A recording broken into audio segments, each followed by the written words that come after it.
gap where we just don't find somebody and we just can never get that back. And I don't see why we want to bring in a regulation or something like that that amplifies that. And I think it would do more hurt than it would do good. And somehow I think that even if you did pass that, the money would end up not going to the right people. I don't know. But it's a complicated issue. But the reality is, as you've articulated, what kills people generally is the passage of time. Even severe trauma, if you have the right resources on scene quickly, is generally survivable.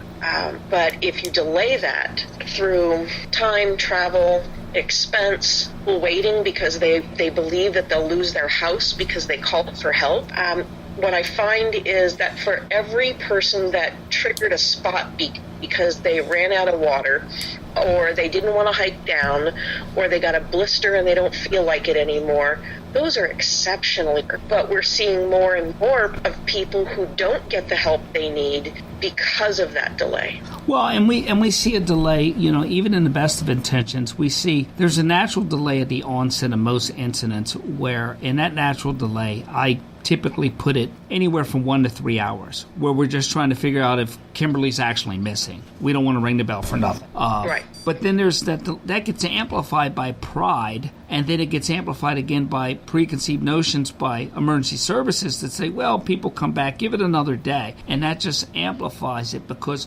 statistically most people do come back under their own steam, but you need people that do this more often that can talk to the family and say, no, this family knows their loved one. This is wrong. We need to act now. And we've seen that has helped more and more when we get in there like that.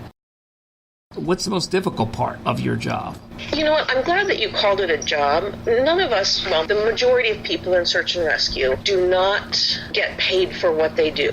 In many states like California, Colorado, and so on, we do have paid SAR coordinators. And at some point, somewhere, someone is making a decision who is paid. But the reality is, whether that is a part of your contracted job or whether you're an unpaid individual, I'm glad that you called it a job because I want people to consider it and treat it as that, a profession. I think the hardest part of my job in general are those times where we need to remember that search and rescue is done in every state in the U.S., and for every state in the U.S. there's a different way to do it. NASAR, the National Association for Search and Rescue, for whom I serve as a director, we used to have a required pack list for years. The reality is that what works as a pack list in California probably isn't going to work for a pack list in Pennsylvania. Amen. Or in New Mexico. And so I think people get stuck in the idea of, well, this is the way we've always done it here. But how we've always done it here and how it usually works here, we need to adapt that to someplace else. And as mobile as people are anymore, what you see happening in Arizona is not the way things work in North Dakota. And so that lack of cohesion or that lack of standard, you look and see that there's 6 to 10 different certifying search dog teams in the country, but they all have different standards. Right. We see different regulations as far as who, quote unquote, owns search and rescue. Okay, Kim, what kind of trends do you see in missing person incidents out your way or that you've heard about? It isn't just out my way. Well, let me start the answer over again because it's a really good question. Since about late 60s, a man named William Sirituck, Washington and Idaho and California and a couple of other places, did analyzing search and rescue missions and operations. And he broke them down into categories like missing hunters or lost berry pickers or mushroom hunters or antler shed pickers. He broke them down into children and he broke them down into the elderly. And it was fairly simplistic work. Unfortunately, when Mr. Sirituck passed away in the early 1970s, nobody really carried on a great deal of his work, and certainly not on a national level. Until about 1994, 1995, a man in Virginia named Robert Kester began analyzing specific patterns for Alzheimer's patients. And today, Robert runs an enormous database that looks at missing person trends not only all over the U.S., but all over the world. Typically, what we're seeing here in the United States is a decrease in services, that we have a missing person and we don't know where they are, and we're looking for them. We've seen an increase in rescues, meaning that we got a notification that someone is located at X point but need help out. So applications, helicopters, so no search really involved, but a recovery or a extraction. And in most cases, hunters, berry pickers, things like that, those are all going down for the searches because of cell phone technology slightly up. Where we're seeing an overall increase in both search and rescue as well as recovery are in the areas of people with Alzheimer's disease and people, both children and adults, with autism or somewhere on the autism spectrum. Okay.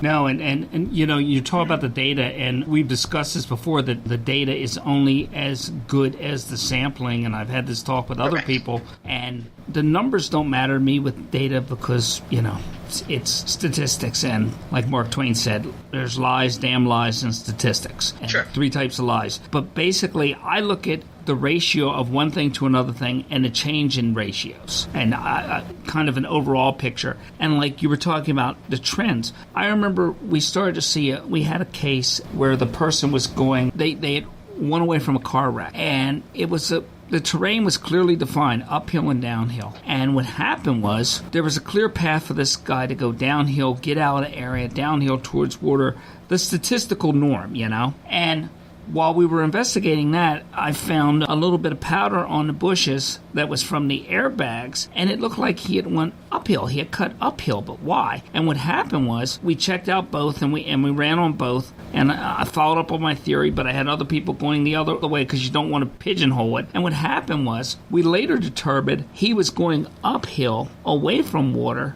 to get a cell phone signal. So there we have a modern thing that shifted our behavior. You know, correct. That changed the statistical model, and if you rigidly adhere to any model and you don't learn, then people will possibly perish. You know, just food. That's an excellent example to tie in. Back onto your example a little bit, Mark. We were talking while we were trying to get the equipment up and running about examples of things that meant to us. You know, big phones used to be. Jokes that were more culturally relevant or socially relevant at our times in lives. Are you wearing a watch right now? I am. You are? I am. And you are over the age of 40, correct? I don't. I was told there'd be no math. Right. I've enjoyed being 40, yes. Good. All right. Well, I am 45, turning 46. I am wearing a watch. Now, if we were to go outside right now and for a walk, go sit and have lunch, just do a poll. If we looked around, I bet you that we would see very few people under the age of 25 wearing a watch. It's not because they can't wear a watch. It's because they don't need to.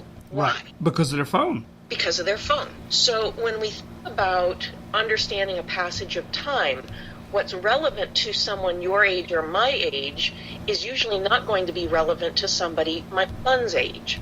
Right. And I think that's one of the problems search and rescue has struggled with, and we talked about this before. Just because this is the way we've always done it doesn't mean that it's relevant or accurate anymore. Right. Knowing the reason why something has changed. Your guy went uphill in order to get signal instead of downhill to get water. The statistic wouldn't make sense unless you understand the behavior. Right. And that's why I'm a huge one on interview. I like to interview and re-interview and have different personalities interview people because I think that a lot of the answers are there. And it's not interview instead of, it's in addition to.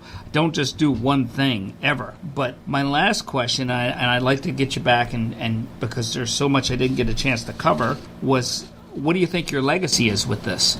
Oh, okay. That I've raised 2 really, really great kids. And while my daughter, because she has a developmental disability, will likely not ever actively participate in search and rescue, she and her brother have grown up with it. And my son, who is 16, Jack is a member of our search and rescue team. He's a cadet. He has achieved his ham license and multiple FEMA classes and courses. And if there's maybe one thing that I can leave search and rescue is that I left somebody well-trained behind to take my place. Okay, that's a good legacy. I guess we're at the end of our half hour, and Thank you. Thank you very much. Well, thank you for having me. It's been a pleasure. No, and get you back because I only got to go through half of the stuff that we had to do. And we'll talk soon, and I'll catch up with you, and we'll work it out. Have a great day. Thank you guys. Bye-bye.